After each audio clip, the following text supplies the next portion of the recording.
Hello, welcome to SquishiVision. I early today, not just now, because I fell asleep immediately after, not during. I watched episodes 5 and 6 of Star Wars Vision Season 2, that being Journey to the Dark Head by Studio Mirko from South Korea, and The Spy Dancer from Studio La Cachette from France.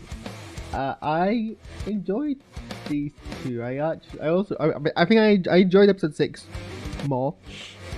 If I was to choose a favorite between the two, and that's the one we're talk about the most because I'm a big fan of that episode. But I mean, Journey to the Dark Head, I think is like when I think about your typical anime kind of portrayal. That's what I think. It was very kind of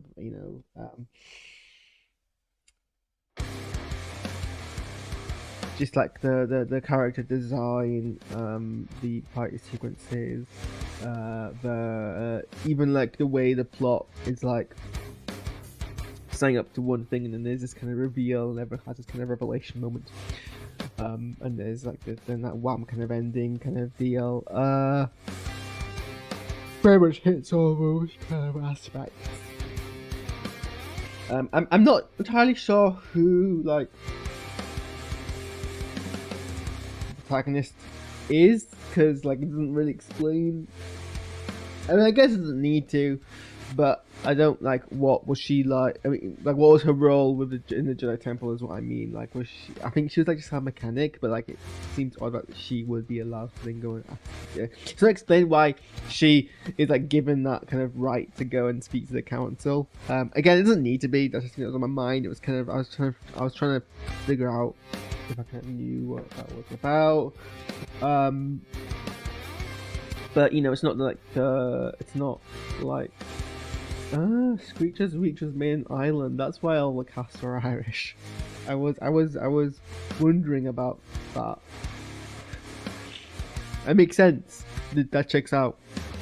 No, I like the design. I like the metal tendril thing that the enemy had in that. I like to think it's like just a limp metal spike that goes with the force rather than the prosthetic. Daniel Day Kim is in this, which is interesting because I've just finished watching with the Passions of the Nerds guys in their live kind of watch the second episode of season 3 of Angel, that Vision thing, where his character starts a prominent role in it, and he's in there as well. So it's kind of coincidence there. I don't think the action in this is as good as the action in the Stars and Sith. Like I said, the last 4 I watched pretty good kind of action sequences. That I think they went like all out on, and that wasn't so much the case here, but that's fine. It's alright. What it is. I was much more. No, that sounds like I'm crapping on Journey to the Dark Head. It wasn't. It was good. I enjoyed it. But I really enjoyed the Spy Dancer. It's very much. I mean, I don't know if it's deliberately coded to like invoke the sense of the French Resistance, or if that's just like a coincidence from the fact that it's a French produced animation and so all the cast are like French. I mean, they might very well be invoking their own history. I have no idea. I'm watching this as a British person, so that's what's going to stick out to me. But it might be different if you're watching it in France. But it does like draw from a lot of like other kind of depictions. I think obviously the Imperials are meant to be evocative of Nazis, and their occupations are meant to be evocative of Nazi occupation. So, I don't. It could very well be, and the whole idea of French resistance people putting performances and using that as a way to kind of disguise acts of resistance against them. So maybe but I didn't see the like this episode was like a good episode because I got like I didn't see the way this episode went, so I enjoyed it in particular. Like for example, you know, like it was entertaining itself. This kind of French resistance toned, you know, club where you've got someone called a spy dancer, who was entertaining loads of like resistance people. Loads of like Imperials with their dance and using that to kind of like get in, you know, do espionage, get intelligence, put trackers on them.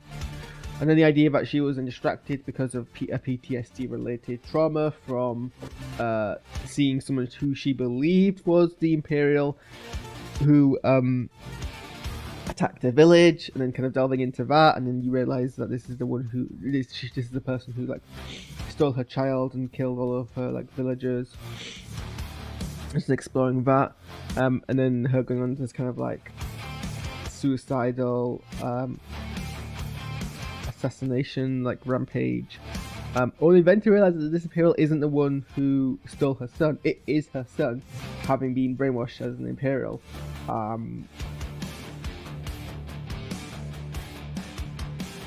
Was an interesting kind of plot twist that was very much like signposted like about 5 minutes earlier, but I didn't get until like just before it was revealed, and that's that's the way you want to execute it. You want the audience to realize just before it's revealed, so then when it's revealed, like, aha, I got it. But you don't want to realize early, so they get too fidgety. That's always the trick, and it did a good job in that respect. So I appreciate that.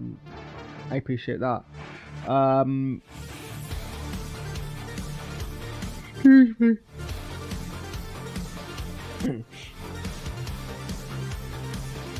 And I think like just the visuals of the dancer, the way they moved around, the style, the way that it made the swirling scarf look like flame. I'm a big fan of just the character work as well, the acting, the voice acting, the editing, the cuts, the imagery. It was all like, I think this is probably, I think it's a tie between this and Screech's Reach as like my favorite one so far. I think just because of the way it takes some like a straightforward concept, but like kind of like leans strongly into it. It's what I desperately want a sequel to. I mean, I know these are anthology series and they're meant to be one-offs, and I think the only one which was like due to get a sequel was like the end. There was like the end of season 1. What was it? There was not the end, but like, is it the Ninth Jedi?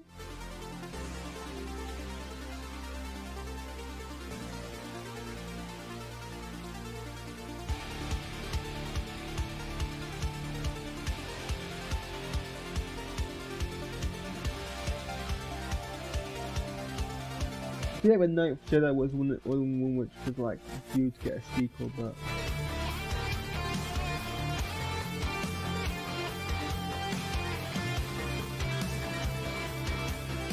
I mean, I don't know if that's the case. I'm just misremembering or whatever. I kind of do like want a sequel to this. I kind of wanna. I don't know what happens afterwards, but I feel like we're not supposed to. Maybe that's the thing. Sometimes in art, you're not meant to feel, you're not meant to know how things resolve. So yeah, those are my thoughts on 5 and 6. I'm probably gonna try and watch, because I almost certainly will watch the last 3 of these in one go. So when I find probably 4 or 5 minutes, it's like 3 20-minute episodes, like an hour. So I find an hour to watch the Bandits of Galak, Pit, and Oz song, and then we can wrap these up a whole 7-8 months late. So thanks for tuning in, and I have 50 minutes to kill, in which I don't know. I was waiting to do some gaming. I don't know if I'm gonna have time to do that. I wanted to play some Uncharted. So I'm gonna have time now, but we'll go do some video editing. All right. Bye.